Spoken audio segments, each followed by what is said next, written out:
Never, do you hear me? Never try to outplay the breakup entry. Any attempt by an ex to explain everything, to lay it all out, is just the hysteria of someone who lost. You can draw diagrams and charts for your ex, present some evidence of your being right, some proof, even expose her lies. But if you do all this after she says, "We're breaking up," you don't look like a wise man, you look like a coward. If a woman says anything about breaking up or hangs up the phone or says, "Don't text me anymore," then the only way to continue the conversation with her is on your knees. But if a woman has already said, "That's it, we're breaking up," then you no longer have the option to leave gracefully. And the best thing you can do is to walk out silently, without flinching, without any extra words. But there's an even worse scenario, even worse than this one. It's when a man starts sending his ex words of gratitude. "Thank you for all the good times. I wish you to find your own happiness. We had many warm, bright, positive, joyful moments together." It's like if thieves robbed your house and you shout after them, "Don't worry, you'll find even nicer apartments. Good luck, guys."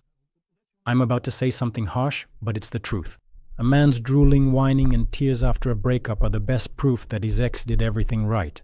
Because it turns out that she's stronger than you.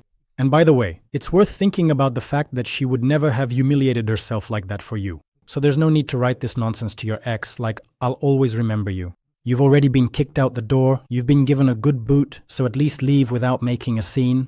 In all the time I've been counseling women who were dumped by men, not a single one has ever asked me, "Maxim, how do I say goodbye to my ex gracefully?" Not one. Why? Because women have something that was taken away from you. It's a sense of dignity. And now I'll let you in on a secret. The more proper, graceful, and complete the farewell and breakup was, the faster your ex will forget you, because such a breakup gives a sense of closure. But if the ending was unclear or abrupt, she'll start missing you much sooner. You should never apologize to your ex just in case.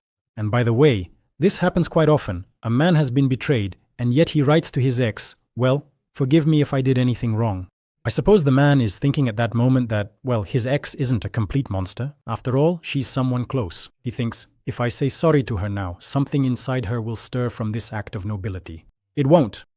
Apologizing to a betrayer is like tipping someone who just robbed you. It's the worst thing a man can do, to apologize when he's not at fault, out of fear, out of hope for pity. I understand that you're scared, but that's no reason to grovel before your ex. Trying to make her feel sorry for you won't help you at all. It's like getting into a fight with someone on the street and immediately wetting yourself. A woman can forgive a man for being rude or indifferent. There are even women who forgive cheating. But if you wet yourself, no woman will ever forgive you because she no longer sees you as a man. A woman can forgive a scoundrel, a criminal, a villain. I don't approve of it, but sometimes that's just how life goes. You could even be a moral degenerate, and in theory, she might still want you again.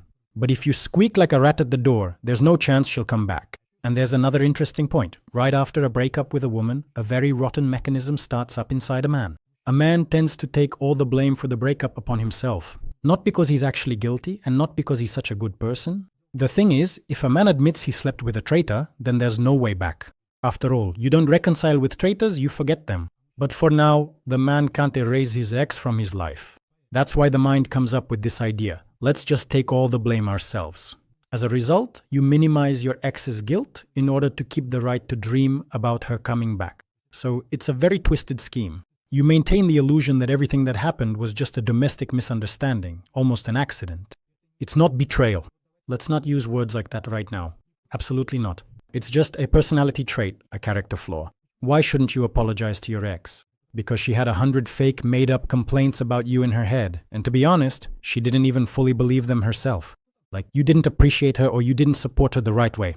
All that nonsense would have faded away from her mind a month after the breakup if only you had just kept quiet. But you didn't keep quiet.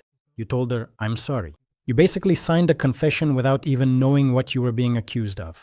And now, of course, she tells her friends, well, he admitted everything himself, that he was the bad one. It's all clear with him. It's also important to remember that after a breakup, you should never write things like, "I'll never write to you again. You'll never hear from me or see me again. I'll never forgive you. You'll regret this." All these kinds of statements, they don't scare the girl. In fact, they flatter her. And just like with me, they make her smile. The ex isn't scared at this moment. She's enjoying it.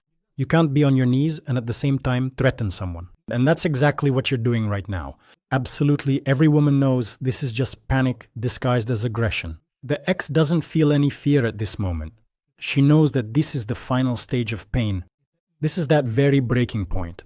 After a breakup, the man doesn't eat, doesn't sleep, doesn't really live. And then comes the moment when he grabs his phone and writes to his ex, "Babe, please, pick up the phone. Let's talk about everything calmly. I'm begging you. I love you so much." That's it. At that very moment, a switch has already flipped in the ex's mind. After that, the woman might even start finishing you off. In the male world, there's a rule that you don't finish off someone who has surrendered. The winner is supposed to show magnanimity. If you mock someone who has knelt before you, then you're the lowest scoundrel and a villain. In the female world, there are no such rules. It's hard for a woman to feel sympathy for a man she's fallen out of love with, especially if he starts whining loudly.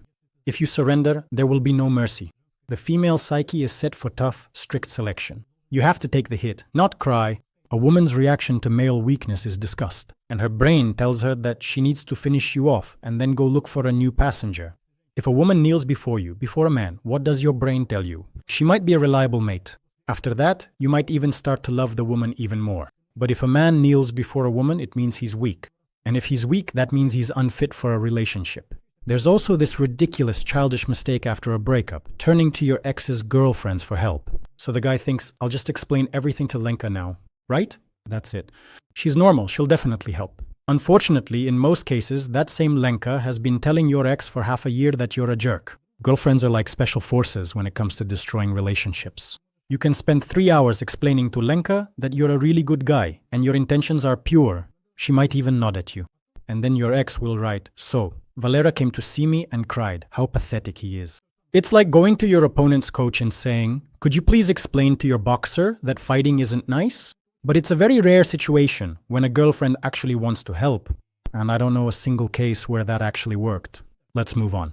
A classic mistake after a breakup, which every one of us has made, is when you're standing outside your ex's building at 2 in the morning. You've got flowers from a kiosk in your hands, you're freezing a little, and at the same time you're hoping that everything will turn out just like in the movies. She'll look out, be touched, come right down to you, you'll hug, and everything will be fine. Yeah, right.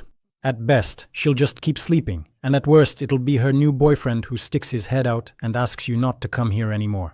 But even if your ex happens to glance out the kitchen window like that, she won't see the flowers. She'll see a person who doesn't understand the word no. That's disgusting. Do you know why you shouldn't chase after your ex? Because at that moment, her brain gets the signal that you're a dangerous, unpredictable, intrusive, uncontrollable male. If he's that persistent, it means he could become aggressive. At the same time, it's like, I don't want him, I need to get rid of him. After that, your ex starts avoiding you like the plague, steering clear of you by 3 kilometers. And sometimes, after a breakup, a man feels humiliated, crushed, spat on. Then he tells himself, I'll show her now. He posts a photo supposedly with a new girl, whom he barely convinced to sit next to him. Or he posts a picture from a club. There are even some who, out of spite, like the most attractive friend of their ex. Of course, any girl understands that all of this is a cry of desperation. The man isn't regaining his dignity, he's losing it completely. When the ex sees this whole circus, she thinks only one thing: how could I have dated this loser? A woman can spot any pretense instantly. The ex doesn't feel jealousy, but rather even disgust. Another major mistake men make after a breakup is when you and your girlfriend have already argued 50 times, broken up 5 times, and even fought twice. And that's when the man decides, I'll write her a letter with a detailed explanation of my feelings. The man thinks that all the arguments happened because of misunderstandings. And if he now explains his position very carefully, step by step, without rushing, maybe the woman will come back. But in reality, a 10-page analysis of the relationship is nothing more than the destruction of your own authority. I have no doubt your letter will become entertainment for her and her friends. And the longer the letter, the more pathetic you'll look. Even if you write her a literary masterpiece about the depth of your feelings or break down every conflict with legal precision, your ex will still see nothing but the whimpering of someone defeated in your message. That's why the best solution is to go to my website right now and choose the lecture that interests you. The link is under any video. Just go ahead and check it out.